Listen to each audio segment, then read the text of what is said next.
To the flag of the United States of America and to the republic for which it stands, one nation, under God, indivisible, with liberty and justice for all.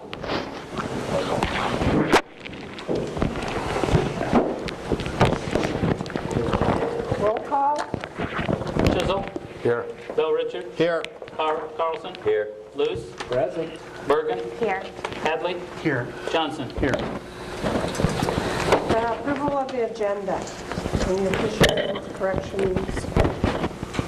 We have a motion to approve. A motion to approve the agenda. Second. Any discussion? Roll call. Bill Richard. Aye. Carlson. Aye. Luce. Aye. Johnson. Aye. Hadley. Aye. Bergen. Aye. Chisholm. Aye. Public comment.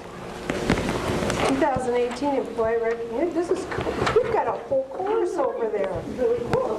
Me. All right.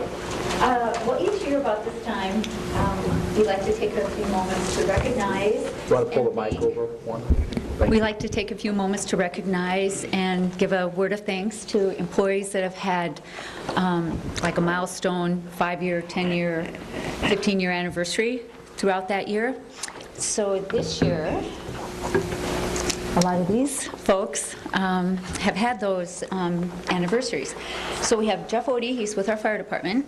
He has been here 10 years, 15 years, 10 years. 10. Or 33. He's been around a long time, yes. Kathy Haugen, she's a dispatcher with our police department, and she's been here 15 years. Isaac Phillips, he's a dispatcher as well, and he's been here 10 years. Erica Randall, she's our recreation director, and she's been here 5 years.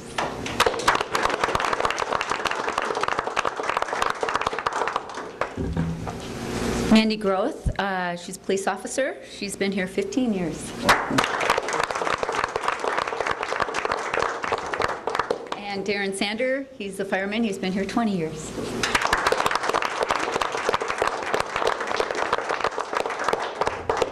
Okay, and also included on this list that can't be with us tonight are Deb Cook. She's been here 30 years. And of course, she's retiring January 15th, but she's been here a long time. And Gordy Snicker with the street department, he's been here 15 years. So. Can you get a picture with everybody before everybody takes off? Paul, can you get that? You don't need me. Oh, yes. Paul's going to take a picture. Okay, then. Take a picture? Let them gather and get their picture taken in the meantime.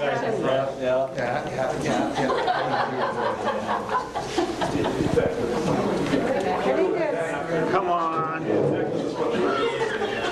Oh, great. Okay, we'll take two. 1, 2, 3. And a second one, and 1, 2, 3. Okay, thanks, everybody.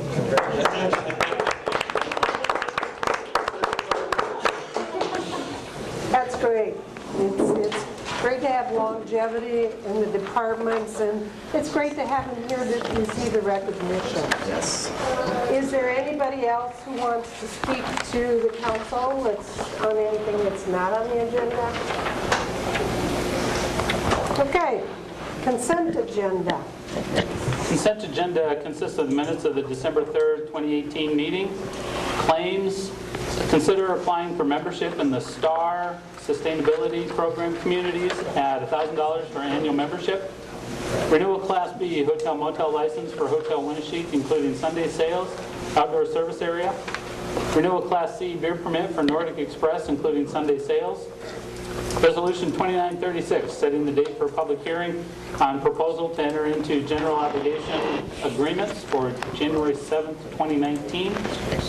Partial pay estimate number 4, 2018 hangar improvements in the amount of $46,757.02. Change order number 4, dry run trail box culvert project in the amount of $5,513.71. Partial pay estimate number 5, dry run trail box culvert project the amount of $71,200. C3 commercial design review for 102 West Water Street, the Get Up, a new blade sign. C3 commercial design review, 321 West Water Street, Viking State Bank and Trust for signs. Commercial C3 design review for 206 West Water Street, for T-Box for a sign. C3 commercial design review, 102 West Water Street, Red Roxy, placement of the storage building in the rear of the facility. Questions? Discussion? I move to approve the consent agenda. Second. I would like to see item C move to a standalone item, so we can discuss that, please. Do they have to make a motion to do that? Or do they have to make a motion in their motion? They have to. As long as we just recognize what we'd like to talk about, I think that helps. So we've got a first and second Yep, on the yep, agenda. I How do you do that? well, they would have to amend their motion to move that to a Okay. standalone. You okay to talk about it? I move to approve the consent agenda, removing item C to a discussion item.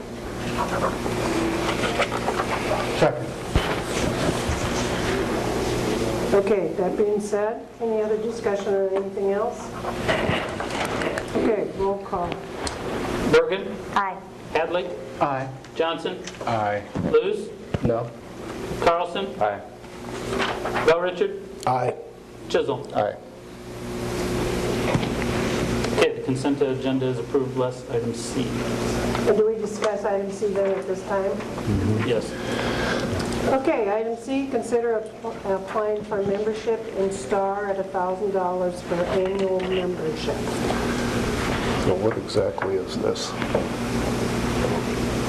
STAR is the sustainability metric that's run by the lead group, the city's lead group. It gives us access, if you look at your handouts,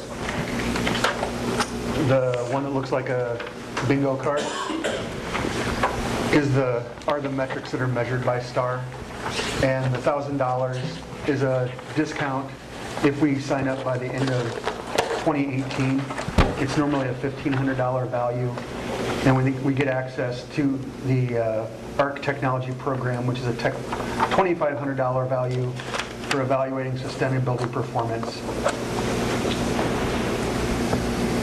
So it's something that we need to continue the work that was done this summer by the interns. We've already gathered all the data. We just need to pony up for the membership so we can look at the metrics and start evaluating. But we haven't seen that report yet, right? Right, because They'll put the report together. they'll put the report together after we get the membership. So we're spending $1,000 to feel good about ourselves so we can put a report together. No, we're spending $1,000 to evaluate the metrics for the hundreds of hours of data collection that have been done this summer. But I thought that was part of the collection and the internship, putting that together to bring back to us. Now we're taking that information and going to be able to plug it in using the STAR system. I think one of the concerns about STAR when we initially looked at it many months ago was the amount of labor hours it was going to take to collect all that data, right? And that was done throughout the internship this summer. Right, at no cost to the city. I appreciated when we spoke a couple of weeks ago about it, that the report that we could get through the STAR system could serve as a baseline so we could actually track progress to a Right. And sustainability this gives plan us- adopted later. This shows us the baseline. And then we can also take assumptions. So, for example, if we wanted to find out what the impact of changing things to LEDs or changing the fleet to hybrid vehicles or a number of other metrics that work within this framework, it gives you access to see what the impacts can be so that we can bring back to the council recommendations. Was it at the work session we discussed this? I mean, I feel like, yeah. And the last update, the last sustainability update, and the last update before that as well. I mean, I appreciate any system that allows us to identify a baseline and know that our decisions are actually making something happen towards our goal. And it was helpful for you to share the information previously about the reduced membership cost in 2018 rather than waiting for the prices that are increasing next year. Yeah. I'm in support of the And the problem with the last sustainability plan, Randy, was that it didn't have any metrics that were quantifiable. So this way we can have quantifiable metrics that we can look at.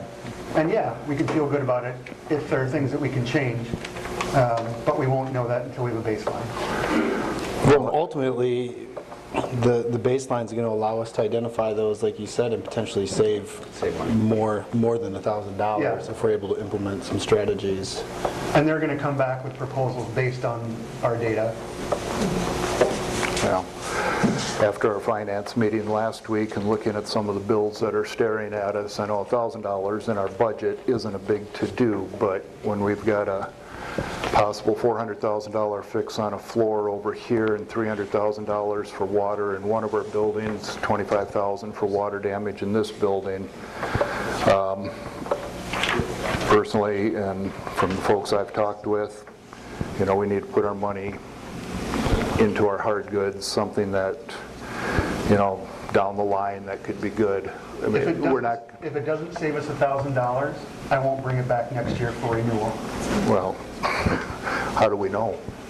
How do you know if you don't attempt to look at it? Well, we joined that Nokia thing or IKEA or whatever it was in Japan, that Japanese. The Kyoto Protocol. Yeah, Kyoto, whatever it was. We got nothing out of it. We got to put our name on a piece of paper that we were one of the communities that did it, and Did it cost us anything? yeah, it did. I can't remember what it was, but it was $2,500 or. For my time, I don't remember. Yeah, I don't remember what it was, but we got absolutely nothing out of it. No matter what we put into it, we got nothing out. That doesn't exactly mean that you may not get anything. It's a out bad of this, decision. though. Well, it doesn't, but we got burned once. Why are we? Because it could be a totally different. Well, and this is something that Luther College has used for several years, so it's, I think, more established that it's a program that can be useful to the entities that are implementing it. Unless you have other knowledge about it. No, I don't.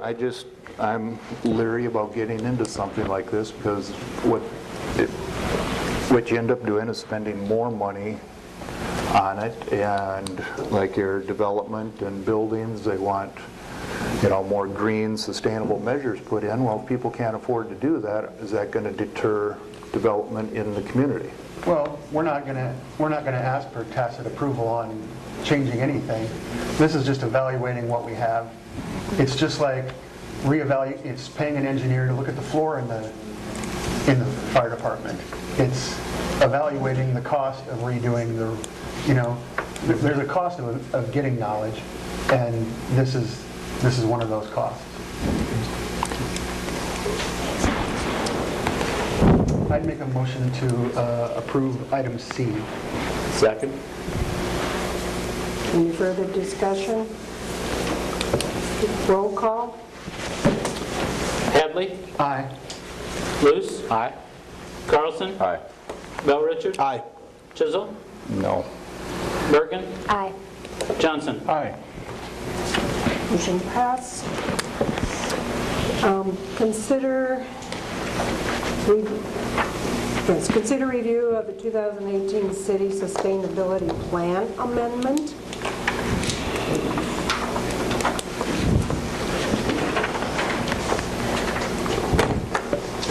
I have asked Scott Tim to come and speak about the sustainability plan that was presented to you, the format that was presented to you last time, that we did not act on, because I just wanted somebody else to explain it, and Scott does a better job of it than I do.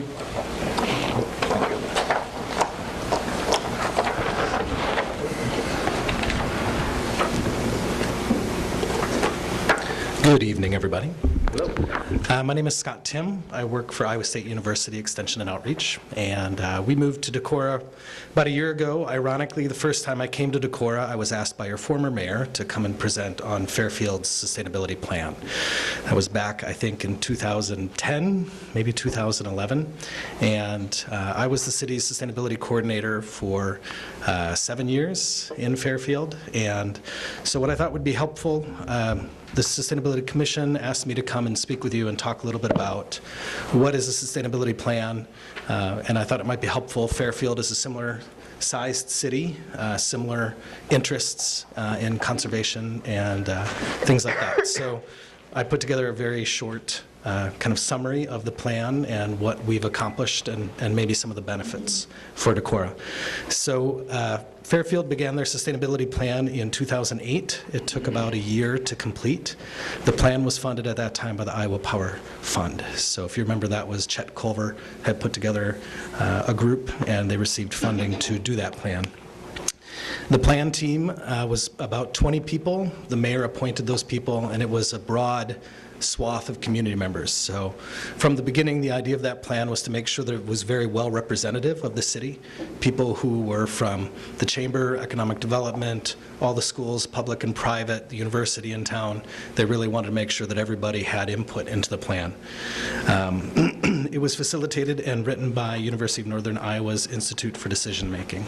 And that's another recommendation I would have, would be to have that facilitated and created by an outside group.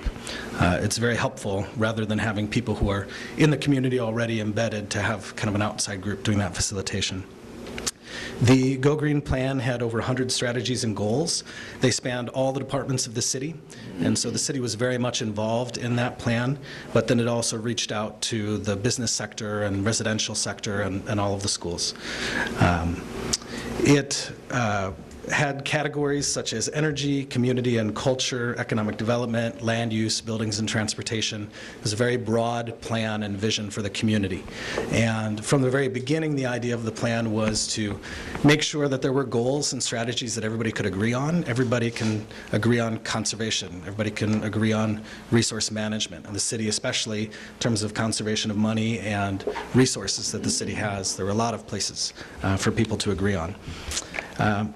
Another, I think, really great piece that the city did was they had 50 community businesses and schools and the chamber and all these organizations who were doing great work in the community all signed a memorandum of understanding agreeing to help with those strategies. So not only did they create this plan, but then they also worked with all of those groups to say, yes, I agree that we will do this. I agree that we will do that when they put that plan together. Then the city of Fairfield partnered with ISU, Extension and Outreach, and they hired a sustainability coordinator as a joint position. And so that was my position for my time in Fairfield. We had a lot of benefits that came out of that plan, and that's something that I would, when I hear you talking about the STAR index and thinking about having a baseline, you can't manage what you can't measure. And so being able to say, here's where we are in terms of energy use, in terms of emissions, in terms of expenses, is extremely helpful when you are going through and executing on that plan. You really need to be able to measure what you're doing. At the time that I came in, Fairfield had just discovered they had emerald ash borer, and so one big piece of what I was doing was focusing on creating an urban tree inventory, an urban tree plan. We planted over 500 trees. We planted a community orchard. We did a lot of work in forestry. We also, because I worked with Extension, we did a lot of workshops. So we had over 50 workshops. Over 5,000 people attended those workshops.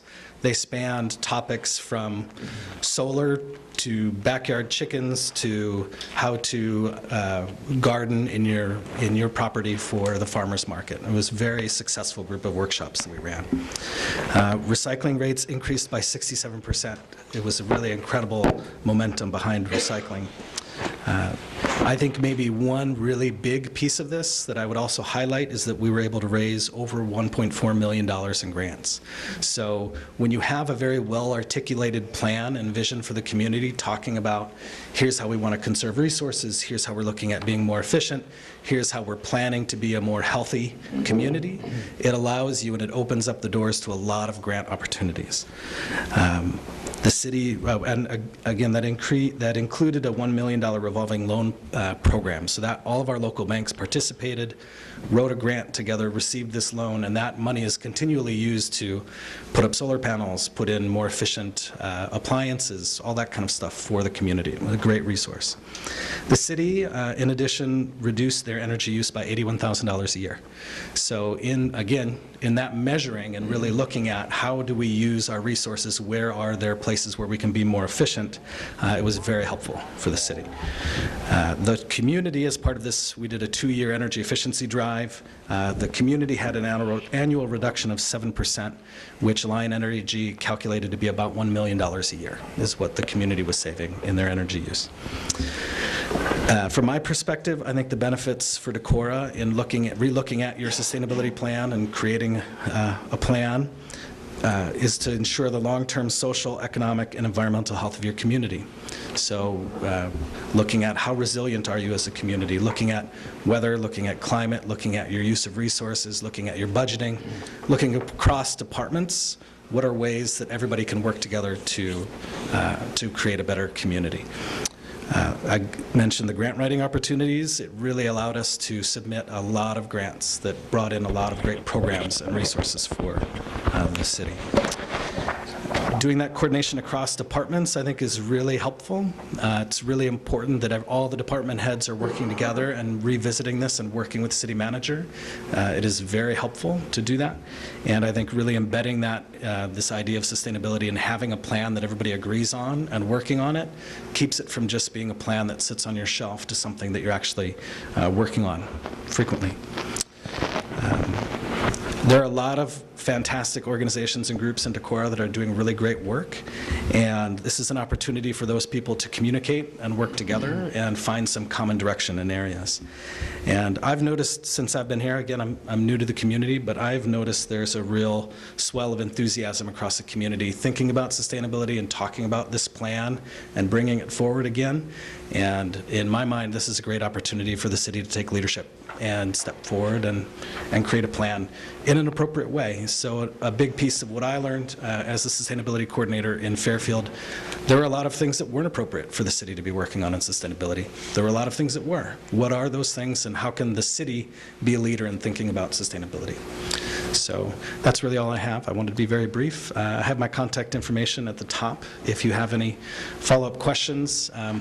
But as we've gone around, and there are lots of communities that are doing plans like this, from communities that are smaller than us to communities like New York and Seattle. So it's not a crazy thing to be thinking about. It's actually very helpful, and it can be very beneficial to a community. Thanks. Thank you. Yep. Thank you very much.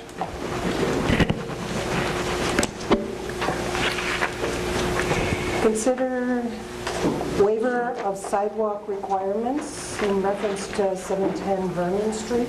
I wonder, Mayor, before we go on to that, could we actually take the document that was given to the council last time about a proposal for Sustainability Committee and a process, and actually agree that this is the plan we'd like to commission the committee to go for? And was this in the It was last? given last meeting to everyone. It was in Dropbox. Okay. So I would move that we adopt that plan for the Steve, you don't have an actionable item on the agenda. Oh, okay. I thought that's what this item on the agenda was. I'm sorry. Yeah, so we can do it in the January meeting. Very good. You look like you have questions on your face. No. You know, I guess what I was directed, or what I thought you were going to do, was just review the plan, Okay. not adopt. If you're ready to adopt, is it in the Dropbox? Has it been finalized by the committee? Yeah, this was I guess given I out wasn't last under- time as what the Sustainability Committee would use as their plan to gather the community input into the process. Like Scott was talking about, that 20 people came together as the committee. Well, we have a smaller committee, but we're hoping to bring more in for public input into that information. And Steve, just for clarification, what we looked at 2 weeks ago was the plan to make the plan. Yeah, the framework. Correct. Like the small P Correct. plan process to create a capital P plan that we would approve in the future. Yeah. Right. Yeah, that's what we're talking about. Yeah. We're just looking for tacit approval along the way, because we haven't been funded, the group hasn't been funded yet. We got direction from Lorraine to start the committee.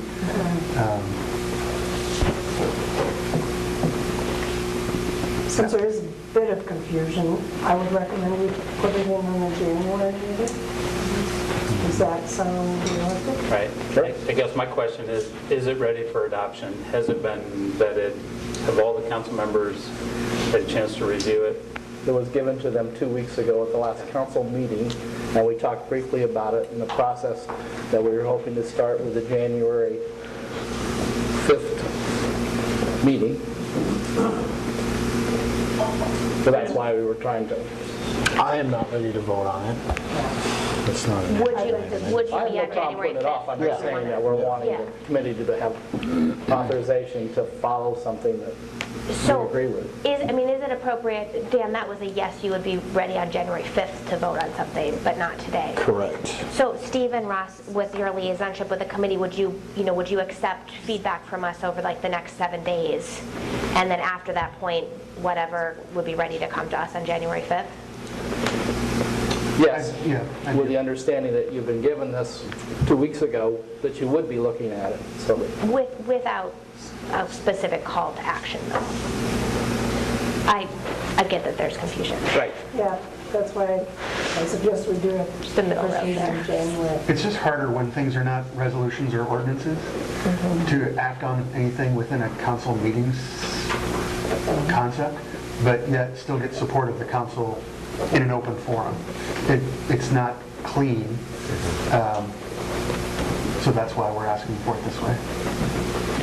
Well, so just to be clear, because it wasn't clear to me that you want to adopt the plan on the 5th. Structure. It's not actually, we're not trying, the process. We're not trying to adopt a sustainability plan. We just want to nod that this framework looks good. And since it's not a resolution or an ordinance, it makes things difficult other than a work session or something like that. So do you have a roadmap for the process or some kind of document like that? That's what that is. That's what that is? Yeah. Yeah. And so just in talking to a couple of the committee members, I think that I don't even want to go so far as confusion, but the gray area is that we have formal standing committees like economic development that do a certain type of work that we understand.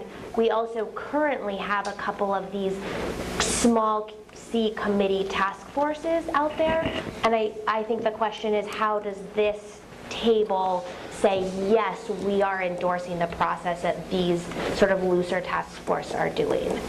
And so I appreciate a clear process coming before us so we can say, yes, we agree as a body with the group. And the confusion has been, how do we do that? How do we bring this forth without it being a resolution or an ordinance or an agenda item? We've brought it forth for updates a couple times, and people have been willing to listen, but it's very frustrating to not have a clear path. And so, yeah. So are you not getting the feedback that you desire No. from council primarily? Right, Or and it's a mechanism. others? We need the feedback from the council so that we can move forward, right, into the larger audience and start bringing people in and having the forums and whatnot. Thank you, that's more clear to me.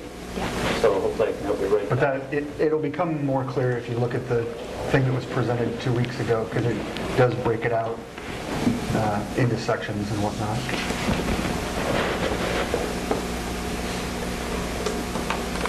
Okay, And just so while we're still on it, before we move on, can we get a recommendation from staff and from maybe the mayor for the council on Johanna's concept of how does something that's not a pure council committee have traction? well, one of the things that I started looking into it, still have one to do, is whether there would become a sustainability commission. That would be a deal. You did appoint, yeah. We did, but this would be more in line with the other commissions we have. Okay. But I have not, I need to look more on how they're, put forth goals are, but I could see that being a vehicle for being able to work with it, and that might help as well. Okay. Could we do that for the January meeting? Well, we could do probably for the discussion of it, but I need to do, I know I've talked to Chad about it, but, it's like any other commission, I need to look into how's that set up, what you need to have for it, what directions are, what commissions for We it. we could get rid of the cable commission because it doesn't really work anymore. Yeah, that's kind of, you're right, when you look at the commissions that are set up, there is that one specifically, and though that is not, well, you do this one, you don't do that one, that isn't that. But I will be bringing that forth too, to take a look at what the validity is of having that commission. Thank you. Okay. Now, consider waiver of sidewalk requirements in reference to 710 Vernon Street. Chad? Okay, we have our first application for consideration for a waiver of the requirement to install a sidewalk. This particular property is at 710 Vernon Street. It's at the corner of approximately the northeast corner of Vernon and Upper Broadway. There is a sidewalk on the south side of the property. There is not a sidewalk on the west side of the property on the Upper Broadway side. Owing to the topography in the area and pointing to two specific elements in the sidewalk policy, the Planning and Zoning Commission reviewed this application for waiver and did grant the waiver for the subject property. Those two issues are owing to extensive modification, i.e. a retaining wall, or excessive distance from the right-of-way where otherwise installing a sidewalk on that right-of-way line would be impractical. And so again, the Planning and Zoning Commission has recommended approval of waiver from installation on the west side, only on the Upper Broadway side. For how long? In perpetuity, in this case. The home itself is several feet below street grade. It seems impractical or improbable that that situation would ever change. So that sidewalk goes in front of the house to their sidewalk and then stops, so the rise from the driveway on negates any continuation to the street? Yes, on that south side. Is that what you're saying, on the south side? On the east side. Corner? Be more clear, Steve, I'm sorry. Because they did talk about the corner as well. There was some conversation about, whether that south sidewalk would continue west to the intersection. Yes. But it was in context of other city or public improvements at that corner, at that intersection. So was the waiver for the west side of the property, Yes, not the south corner? yes. Correct. And was there an agreement or understanding on the property owner's behalf that the south side sidewalk an intersection opportunity should be made there? No, that conversation wasn't meted out all the way through. Again, there were conversations that if changes are made to that intersection, and there were conversations about changes to that intersection, especially in consideration of speed and traffic control and what else could be done there. But certainly the Planning and Zoning Commission wasn't recommending any changes at this time for that. I did indicate that as staff I would carry that to public safety or city engineering to look at crosswalks or other traffic calming devices at that intersection. But otherwise, no commitment on behalf of the property owner or from the city to the property owner for that corner piece. The property owner is here if you'd I'd like to hear from him, Jeremy Thompson. Were there any discussions about the houses to the north of this property and sidewalks then? There was a little bit. The Planning and Zoning Commission wanted to know how this fit into a plan, a neighborhood plan. So one of the things that we talked about, or I asked the commission for some feedback on, is that this was our first application through this process. So I needed to hear feedback on what additional information they might want to see as we look at, any other possible applications. One of those criteria was, how does this fit into a neighborhood plan? And right now, the property to the north is the only other property on that street that doesn't have a sidewalk. The second property to the north does, but no other Does have a sidewalk on one on side? Broadway. It does? Yeah. Okay, Two down, houses up. not the one adjacent. okay. I'm guessing this. But this property was looked at on its own merits and on its own recognition without context of anything north. And that was, as I understand the discussion, that doing this doesn't set a precedent for the next property. This house right No, because the conditions are different. Right, that's my point, yeah. Was there discussion about, is city parkland across the street? Was there conversation about a city responsibility to put a sidewalk in on that side for walkability across that entire block? Yes, and when we did start this program, I had conversations with the Parks Department, again, looking at that area. And the Parks Department's receptive to that. Of course, there are budget constraints. They have been installing some sidewalks across some city parks and public lands and other areas, so it's just a matter of fitting it into the overall puzzle here. And again, it may coincide with any proposed changes at the intersection, which are undefined. From my perspective, the waiver on this block, this side of this one property makes sense. Again, it makes me think about the overarching intersection and a desire to see a sidewalk on the other side of that street. We could talk a little bit about that too. So I would be okay as long as the waiver itself is specific to west side. As it comes, then you're asking for council approval for that waiver. Right. Right, move for approval. Second. Any other further discussion? So there's no sense that that west side would ever, through a street change or anything, the waiver goes on for forever. I'm wondering if that's the wisest thing, if that street does get changed and various things, to have a waiver that goes on, not knowing what future conditions You can would be. certainly put, until conditions exist, there would have to be some drastic changes, I think, to that intersection. And that may be fine, you can still say that, because maybe those happen, but it's just hard to... I would feel better of doing that rather than not knowing what the future is myself. Chad, as you have thought about the rollout of the sidewalk plan and sort of the multi-year plan to go throughout the city, do you foresee sort of a set of benchmarks in these waivers, where some waivers might be a certain number of years, or like what are the options between I waive it for tomorrow and I waive it forever? Right. Well, I think conceptually when we started this, the waiver would be granted until such conditions changed to allow for the sidewalk. Again, this one has some pretty decent side slope and topography issues that seem unrealistic to change. Other examples in other areas may be trees or utilities or landscaping that do change over time, or with different homeowners and things like that. So the concept was to allow the waiver at least for the cycle.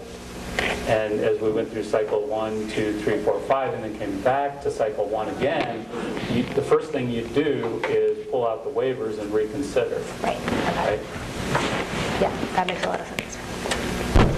And so it is noted on the application that waive installation on the west side.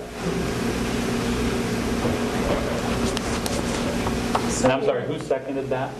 Andy.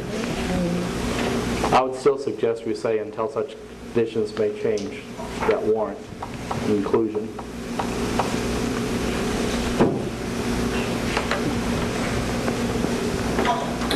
Any further discussion?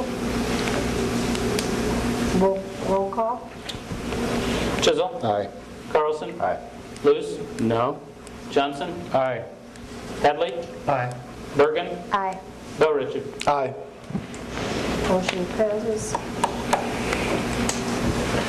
Consider Thank you. approval and certification of 2018 residential tax abatement application. One last application for the year, Mayor. You have the details in the background notes. It's just like the others, so nothing further to add. I move to approve and certify the 2018 residential tax abatement application as presented tonight. Second. Any discussion? Roll call? Bergen? Aye. Carlson? Aye. Bell Richard? Aye. Chisholm? Aye. Hadley? Aye. Johnson? Aye. Luce? Aye. City manager, department heads. Just a couple of things. Mayor, I did put a report that I received from Christina Wilchin at the Chamber Visitor Center, actually today, this afternoon. So I distributed that. It's in your Dropbox as well.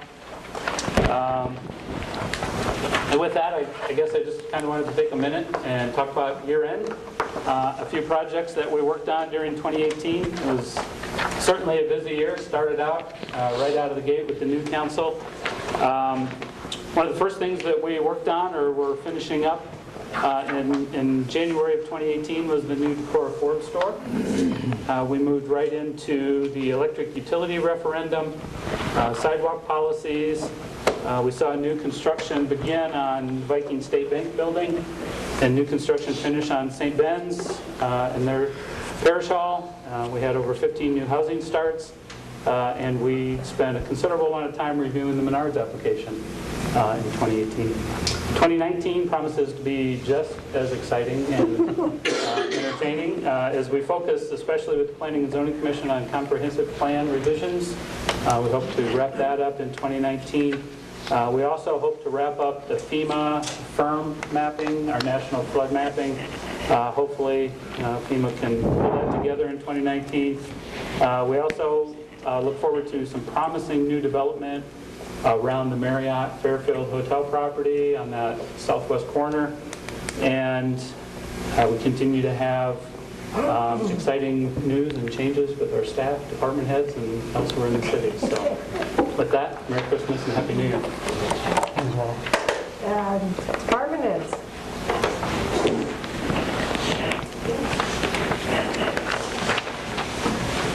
Okay, I just want to give a quick thank you to Inter Landscaping for the beautiful roofs that are at the front and back entrance at City Hall. I put a flyer in front of you from Decorah College for the Chamber luncheon. So if anyone wants to go to that, please make sure you make a reservation for that on Monday, January 1st. And Merry Christmas. Thank you.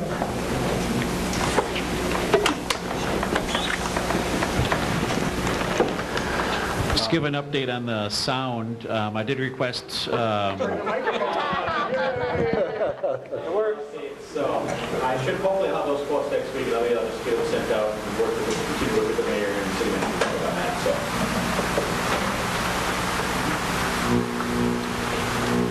Okay.